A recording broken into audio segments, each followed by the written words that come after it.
बच्चे और बच्चियों, तुम्हारे देश की महिमा जो अनामी पुरुष है, जितनी गिनती भारतवर्ष में वो सब खत्म, और भी गिनती उसमें जोड़ दो वो भी खत्म। ये अनामी पुरुष की ये काया कितनी बड़ी है, सब गिनतियां खत्म, इतनी बड़ी उनकी काया। तो जो विस्तार होगा उनका वो बहुत बड़ा, उसी से कितने ईश्वर, कितने ब्रह्म, कितने पार ब्रह्म, कितने महाकाल, ये सब उसी के पैदा किए। जितनी जीवात्माएं खचाखच, कोई भी रेशा बगैर जीवात्माओं के सुरतों के कहीं दिखाई देता नहीं, खचाखच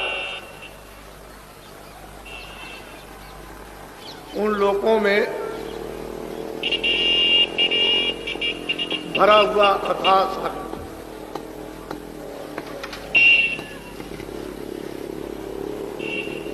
जो वहां की जो सुरतें वहां रहती हैं,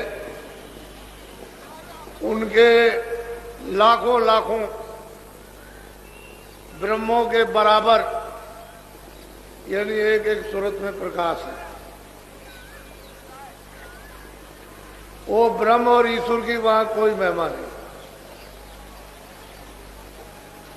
वो पार ब्रह्म की वहां कोई भी महिमा नहीं। वो एक सूरत, एक एक सुरतों का, एक एक जीवात्माओं का इतना इतना प्रकाश, ये कुछ नहीं।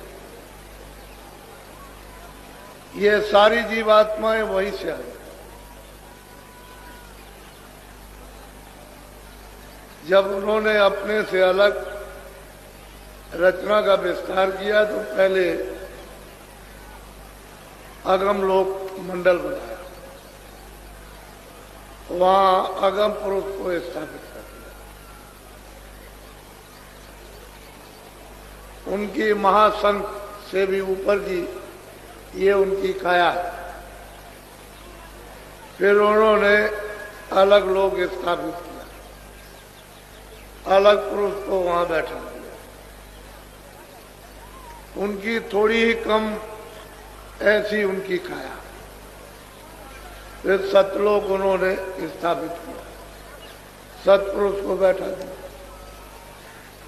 ये अनामी पुरुष ने ये तीनों लोगों की अपनी स्वेच्छा से स्थापित, और वो तीनों लोग एक रस है, एक रूप है, एक रस, स्थिर है, अस्थायी है, परिवर्तनशील नहीं। सतलोक से, सतपुरुष से ये विस्तार है। तो जितनी जीवात्माएं सतलोक में खचाखच भरी हुई है, वो सब लाखों लाखों एक सूरत ब्रह्म की हस्ती। ब्रह्म में कोई हस्ती नहीं, ईश्वर में कुछ नहीं। ये तो वहां का खेल होता है। फौरन उड़ी, और उन्होंने इतने देखते देखते एक पलक के मारते इतने बड़े बड़े महल बना दिए कि खरबों योजन ऊंची, उस देश की अर्वचनीय महिमा। ये सब जीवात्माएं वहीं से लाई गई।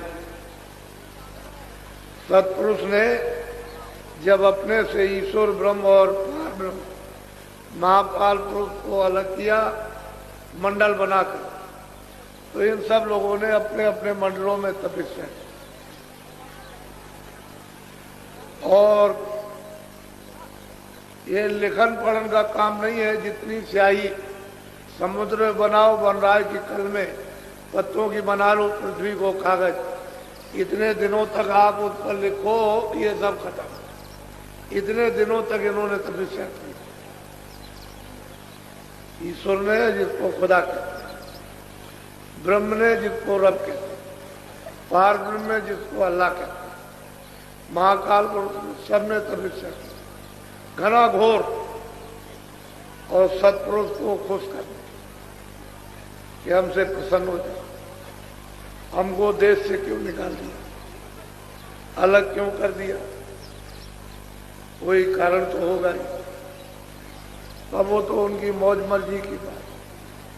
कितने दिनों तक ये तप करते रहे, तब वो उसके बाद सत्पुरुष इनसे प्रसन्न हुए कि तुम्हारी तपस्या पूरी हुई, हम तुमसे खुश हैं, बोलो तुम क्या चाहते।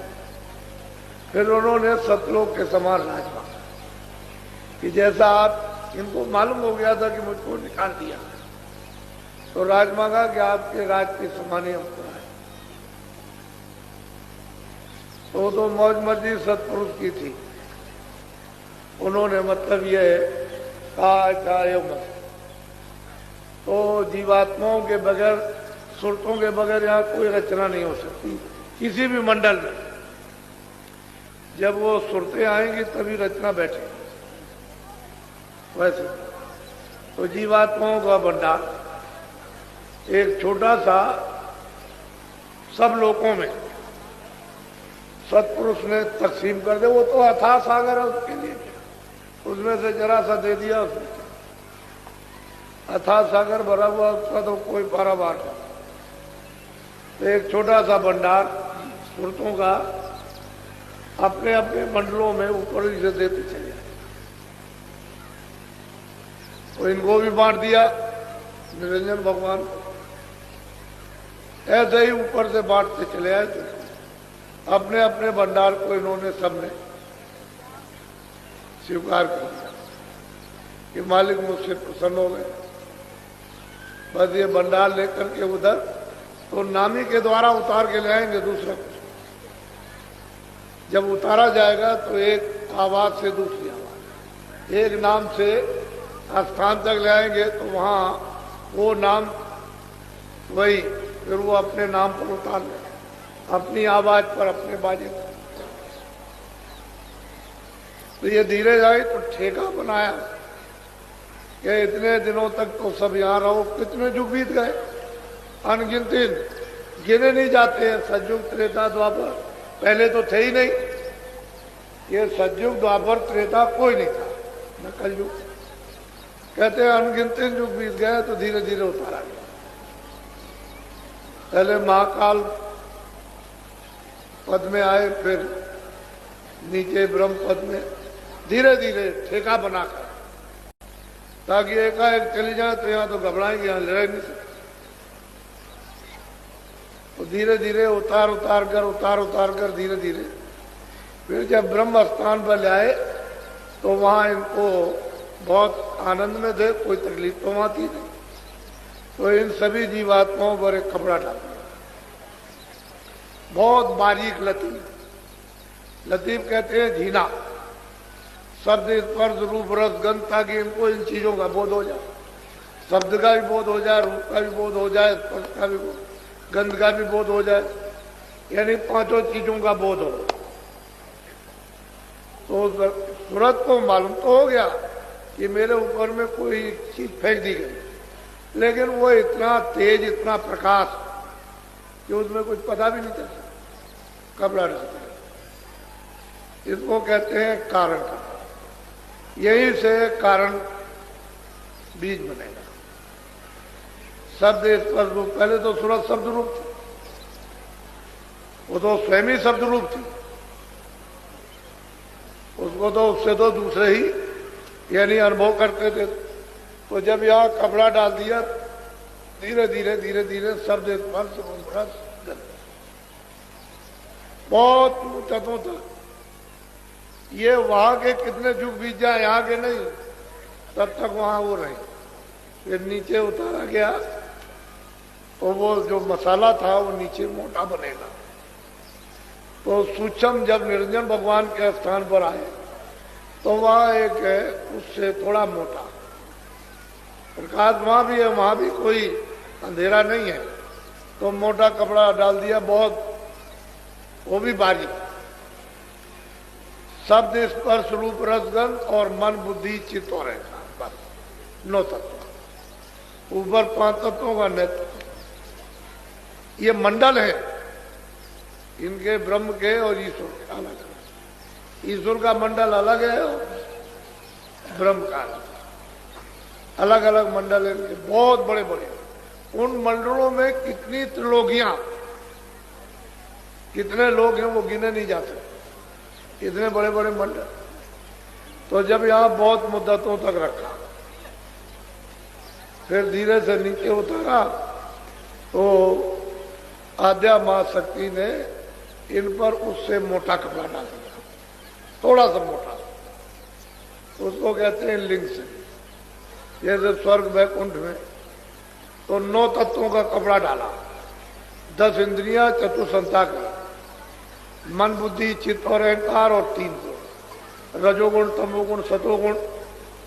अब वो देखिए कि वो कारण शरीर तो सूक्ष्म में चला गया और सूक्ष्म शरीर लिंग में चला गया, और फिर उसके बाद में जब यहां उतारा मृतलोक में, उसी आवाज के द्वारा, बाजों के द्वारा, तो जीवात्माओं को यहां ले आए। तो सबसे नीचे वाली आवाज है घंटा से, इसको पकड़ के जब यहां उतारा गया तो मां के पेट में खोल तैयार करके, और उन्होंने जब 5 महीने का हो गया तो सूरत को दोनों आंखों के बीचों बीच उस खोल में बैठा दिया। तो ये खोल क्या 5 तत्वों का, जल पृथ्वी अग्नि वायु आकाश, ये तो 5 का हो गया। उसके अंदर वाला 9 तत्वों का हो गया। फिर उसके अंदर जो है वो इसके ये 5 तत्वों का लिंग शरीर 17 तत्वों का, फिर उसके अंदर 9 तत्वों का शरीर, फिर उसके अंदर 5 तत्वों का। अब इस तरह से इसने कपड़ा पहना। अब इसको अगर कोई नहीं जानेगा तो इसका कपड़ा कोई उतार नहीं, ये आभूषण होता। तो इतने कपड़े सूरत ने पहन रखे। उस समय पर कोई बंधन नहीं था, सूरत यहाँ बैठ गई, माँ के पेट में सब सुन रही है, सब देख रही है, कोई आंख बंद नहीं थी। जैसे ही 9 महीने का बच्चा पैदा हुआ तो आंख भी खुली, कान भी है, सब बातें सुन रही और सब देख रही है और चढ़ती चली जाती है। उसे रोक टोक नहीं है, चढ़ जाती है। किसको उतार दिया, छोड़ दिया, फिर उसने लिंग को उतारा, उसको छोड़ दिया, फिर उसने सूक्ष्म को उतारा, छोड़ दिया, कारण को उतारा, छोड़ दिया, चली जाती।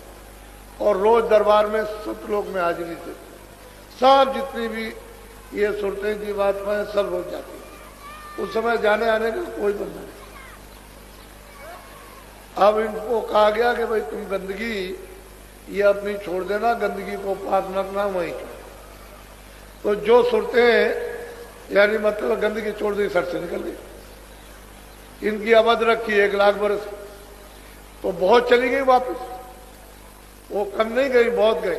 लेकिन जब ये मालूम हुआ कि सब चली जाएंगी तो निरंजन भगवान ने फिर अब इनके लिए रोक टोक खड़ी कर दी। फौरन उन्होंने शक्तियां पैदा करके और उनका जन्म दिलवा दिया और उनको आदेश दे दिया कि जंगल में चले जाओ घोर तपस्या। वो चले गए ब्रह्मा विष्णु महादेव और वहां 20,000 वर्ष तप किया। फिर उनको जब समाधि लगाई तो उनको देववाणी हो गई कि तुम चारों वेद विधान बना। बस यही से सब बंधन हो गया। ये कूड़ा कचड़ा, ये सब पाप का पुण्य का, अच्छे का बुरे का, न्याय का सत्य असत का, सब ये पड़ेगा।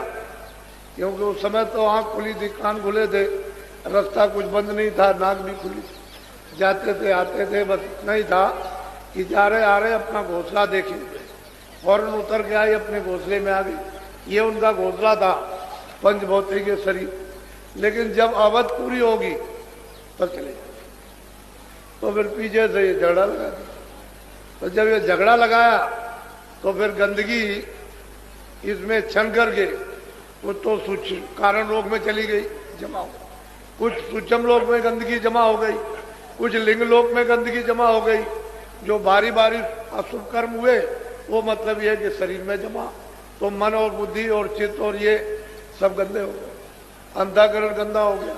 फिर वो जीवात्मा जो स्वच्छ और साफ बैठी हुई थी वो गंदी होने लगी। तो इस बार आपने कूड़ा कचरा डाल करके उसको गंदा कर, तो आंख भी बंद हो गई, कान भी बंद हो गए, नाक, क्योंकि ये तो वहां लेकर के आई थी। इस बार तो कोई पर्दा था नहीं, तो आंख पर, कान पर, नाक पर, इसमें तो सुधा ये चीज है, वहां भी रहेगी तब भी यही चीज है। तो जो चीज कुदरती है जिसको कोई बना नहीं सकता वो उसके अंदर मौजूद। आंख भी है, कान भी, नाक भी, अब गंदगी पड़ गई, बस यही से बनना। आजादी दे दी, उसने कहा जो भी कोई कर्म करेगा मृत्यु लोक में वो अपने अपने कर्म का फल होगा। अब वो पता ठिकाना तो हम भूल गए। अपने घर में आने का, भाई किस रास्ते से जाएंगे, घर में पहुंचेंगे वो भूल गए। अब यहीं पर लगे झगड़े में, बस यहीं पर बस्ती बसाने लगे, इच्छा बसाने लगे, ममता करने लगे, आशा बांधने लगे, बस यही झगड़े। अब आपकी वो आशा खत्म हो गई, इच्छा खत्म हो गई कि अपने घर का कैसा आनंद है, कैसा सुख है, कैसी सुंदरता है, कैसी शक्ति है, कैसा ज्ञान हो, भूल गए। सही बात तो सही है कि ये आपका ये परदेश है। और देखो आप 50 वर्ष के हो गए, 60 वर्ष के, 70 वर्ष के तो जाने। और वैसे तो बच्चा आता है, जब समय पूरा हो जाता है कर्मानुसार, तो 2 साल का भी चल दिया, 4 साल का भी, 10 साल। लेकिन अगर पूरी आयु आपको मिली है और संभाल के लिए चलोगे तो 50 भी जा सकते हो, 60 भी जा सकते हो और 80 भी जा सकते हो। संयम बिगाड़ दोगे तो पहले ही चले जाओ, क्योंकि सांसों की पूंजी खत्म हो जाएगी संयम बिगाड़ने से, तो पहले ही आप इस मकान से खाली कर दी जाओ, चले जाओ। बस ये कर्मों का बंधन, और जीव जो है इस बंधन में फंस गए। अब उसने और नीचे फिर सजाए, उनके कारागार बना दिए, तो जीवात्माओं को कहीं निकल ना जाए तो सजा देने लगे। अब वो चले गए, अब कब होगा। तो ये उनका काम यही है। और इन्होंने ऐसी ऐसी रचना की है, स्वर्ग में की इतनी सुंदर रचना, तो वहां पर मतलब ये है कि स्त्रियां भी है, पुरुष भी है, छोटे छोटे बच्चे भी दिखाई देते हैं। बहुत सुंदर रचना, बहुत खूबसूरत, यानी चित्रकारियों से ऐसी सुंदर है। वहां के लिबास, पहरावा, कपड़ा तो नहीं है रुई का है, रेशमी ये कपड़ा तो नहीं, लेकिन मालूम होता है कि ऐसा सुंदर कि वो जेवर वगैरह जो उसकी काशी पहराव, बेल बूटों का इतना सुंदर है कि वो मोहित हो जाए, ऐसा लिबास। स्त्रियां जो वहां की चमकीली है, यानी वस्त्रों को मालूम होता है पहरे हुए इतने चमकदार हैं कि तुम फौरन मोहित हो जाओ।